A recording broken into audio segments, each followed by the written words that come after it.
Live, local, late breaking. This morning, learning more about the Las Vegas shooter's plans. What police have uncovered, plus a Vermont newspaper now in hot water. The political cartoon sparking outrage.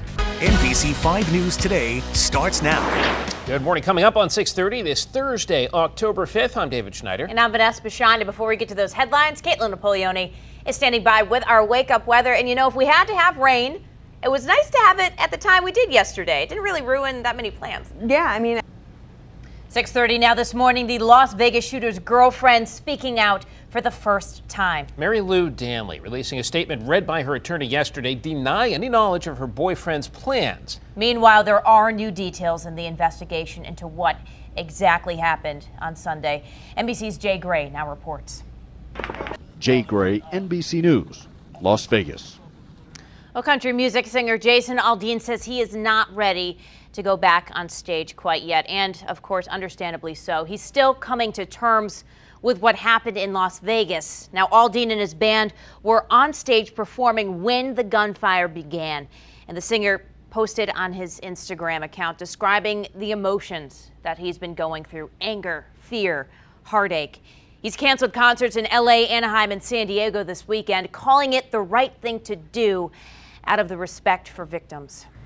In the midst of all this, a Vermont newspaper is taking a lot of heat over a cartoon that was published this week. That's right. It centers around the Las Vegas shooting and gun control, but many people are finding it offensive. NBC5's Abby Isaacs joins us now from the live desk to explain this outrage. Abby. Are not factors here. 6:35 now. A New Hampshire man will spend the rest of his life behind bars for killing an 11-month-old boy. 30-year-old Tommy Page was sentenced yesterday. He is not eligible for parole. Page was convicted of first-degree murder and falsifying evidence last month in connection to the 2015 death of Sean Sylvester in Alexandria. Authorities say the boy died from blunt impact head trauma. For everyone. Vermont's DEC doing something right, and a report from the state auditor gives high praise to the Vermont Department of Environmental Conservation.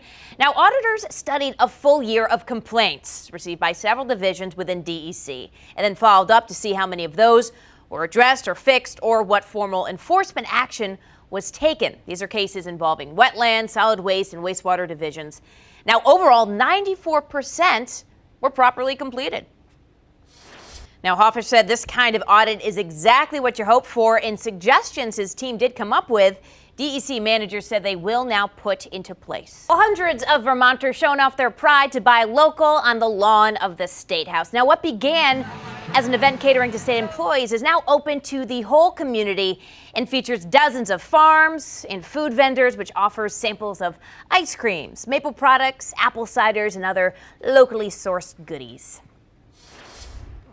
Between what, skiing? It's food. Food is taking over. Food and beer are taking over from skiing, isn't it? Skiing, food, beer, and music. Four of my favorite things. Now, plenty of tourists visiting the capital are also soaking up the live music and free samples, if not the fall colors, which are still pretty much lacking in the capital city. 6:44 on the dot. The countdown continues. There are now 127 days until the Winter Olympic Games kick off in Pyeongchang. Oh yes, athletes from around the world will be gathering in South Korea to compete for the gold. We're getting pretty hyped on that, looking forward to 2018. And Japan, though, they're already looking forward to 2020 when they are going to play host to the Summer Olympic Games. Now, they've actually been testing an open water swimming venue to check for high bacteria levels. Tests from Tokyo. All right, now warning, this next story might have you booking a last-minute trip to Colorado because skiers and riders there got to partake in some early season shredding. Now this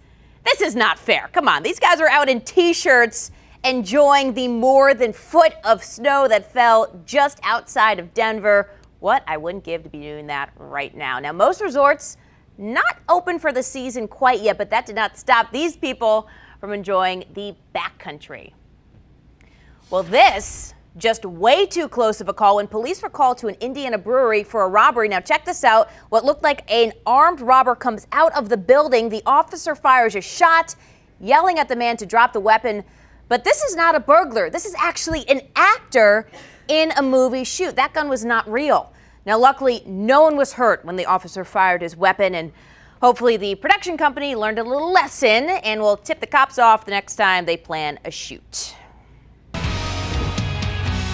6:52, this is News to Go. This morning, a Clinton Correctional Facility employee in jail. That's right. She's facing a whole slew of charges, all stemming from inappropriate conduct with an inmate. NBC5's Abby Isaacs is at the live desk with what police and the Department of Corrections are saying. Abby.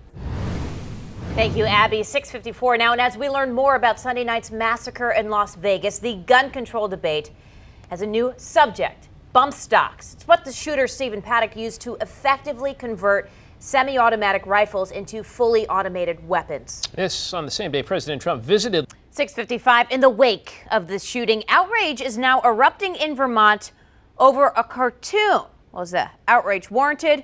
Decide for yourself. The Bennington Banner printed this in Tuesday's newspaper right next to an article on gun control. Now, this is a cartoon showing a pile of bodies lying on the floor with the words, "What happens in Vegas," next to it.